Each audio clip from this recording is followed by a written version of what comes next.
Halo semuanya, selamat datang di ulasan taktis kita kali ini.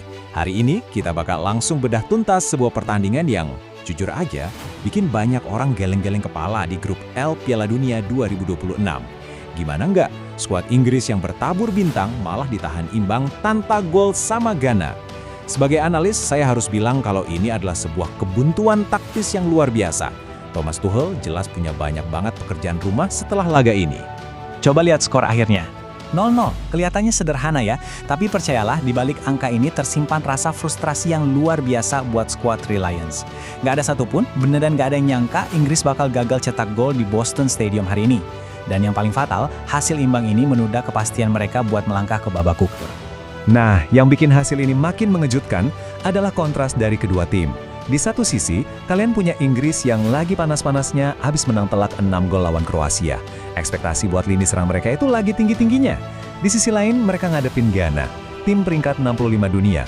Asal kalian tahu, ini adalah negara dengan peringkat terendah yang dihadapi Inggris di turnamen besar dalam 30 tahun terakhir. Di atas kertas, harusnya ini jadi malam yang gampang banget buat Inggris kan? Tapi ya itulah sepak bola, kenyataannya nggak pernah sesederhana itu. Oke, kita masuk ke pembahasan babak pertama, the first half deadlock. Secara taktis, Inggris sebenarnya mendominasi penguasaan bola sejak peluit ditiup, tapi mereka benar-benar kekurangan daya dobrak. Statistik di 45 menit pertama ini gila banget. Bayangin, mereka nyatetin 104 operan sukses di sepertiga akhir lapangan lawan, tapi tebak ada berapa tembakan tepat sasarannya? 0, gak ada sama sekali.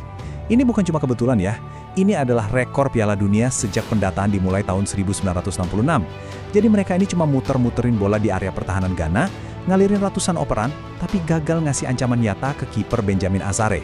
Bener-bener inefisiensi yang sangat fatal dari sebuah tim papan atas. Terus kalian mungkin mikir, seberapa langka sih kejadian kayak gini? Jawabannya super langka. Buat ngasih perspektif, terakhir kali nggak ada satupun tim yang berhasil melepaskan tembakan tepat sasaran di babak pertama laga Piala Dunia, itu tahun 2022, pas Kroasia ketemu Belgia. Dan sekarang kita lihat itu terulang di laga Inggris lawan Ghana. Sebuah bukti nyata betapa kakunya permainan di 45 menit pertama laga ini. Memasuki babak kedua, pertahanan solid Black Stars dan rasa frustrasi Inggris yang memuncak. Di paruh kedua kita ngelihat kedisiplinan tingkat dewa dari Ghana. Dan sebaliknya, keputusasaan dari kubu Inggris yang butuh banget kemenangan. Coba perhatikan baik-baik kegagalan serangan mereka ini. Total ada 19 tembakan dari Inggris, tapi golnya tetap 0. Ini visualisasi yang paling pas buat ngejelasin rasa frustrasinya Tuchel. Faktanya, ngelepasin 19 tembakan tanpa mencetak satu gol pun adalah rekor terburuk Inggris di sebuah laga Piala Dunia sejak mereka ngelepasin 25 tembakan tumpul pas lawan Nigeria di tahun 2002. Momen krusial, tapi serangan mereka malah menjan. Tapi, tunggu dulu, mari kita bedah metrik taktisnya. Angka expected goals atau XG mereka ada di 1,28. Metrik ini ngukur kualitas peluang, dan dari sini kita bisa membaca cerita yang beda. Walaupun Inggris kelihatan agresif banget dengan 19 tembakan tadi, kualitas dari peluang-peluang itu sebenarnya nggak tinggi-tinggi amat. Mereka lebih sering memaksakan tembakan dari posisi yang kurang ideal karena udah terlanjur frustrasi nembus rapatnya blok pertahanan Ghana. Yuk kita telusuri timeline peluang yang terbuang sia-sia ini. Di menit ke-14, tendangan bebas derasnya Declan Rice malah melambung jauh di atas mistar. Terus, pas sudah mau masuk menit ke-60, baru deh ada tembakan tepat sasaran pertama, itu pun usahanya Anthony Gordon bener-bener lemah. Di menit-menit akhir, waktu Tuchel udah masukin pemain pengganti, sundulan dan tendangan melengkungnya Bukayo Saka digagalkan dengan brilian banget sama Asaguer.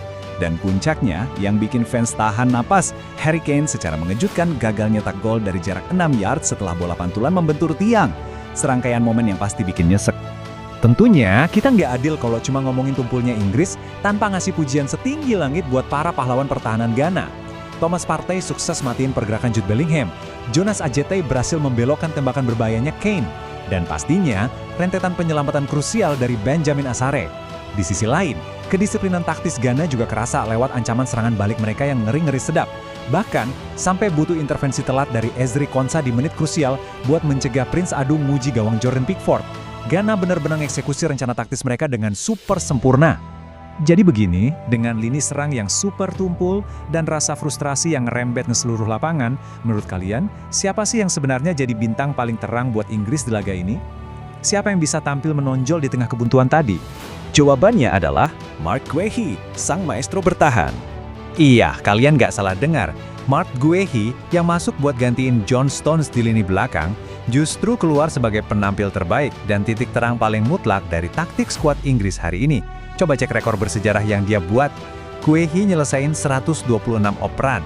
Ingat ya, ini rekor operan terbanyak oleh seorang pemain Inggris di satu laga Piala Dunia sejak 1966.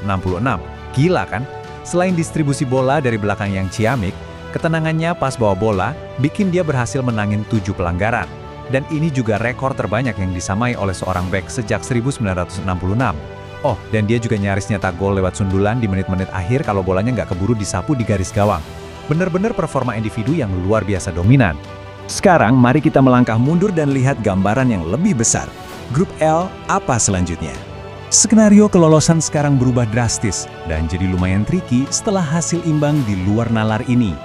Realitasnya begini ya, Inggris memang masih duduk di puncak grup L, tapi tiket ke babak 32 besar belum resmi diamankan. Mereka mau nggak bisa nggak harus menghindari kekalahan dari Panama di pertandingan pamungkas buat mastiin diri lolos. Dengan Panama yang juga bakal main habis-habisan setelah laga mereka lawan Kroasia, pertarungan terakhir di grup ini dijamin bakal panas dan mendebarkan. Dan ini membawa kita pada satu pertanyaan krusial yang bakal terus diperbincangkan.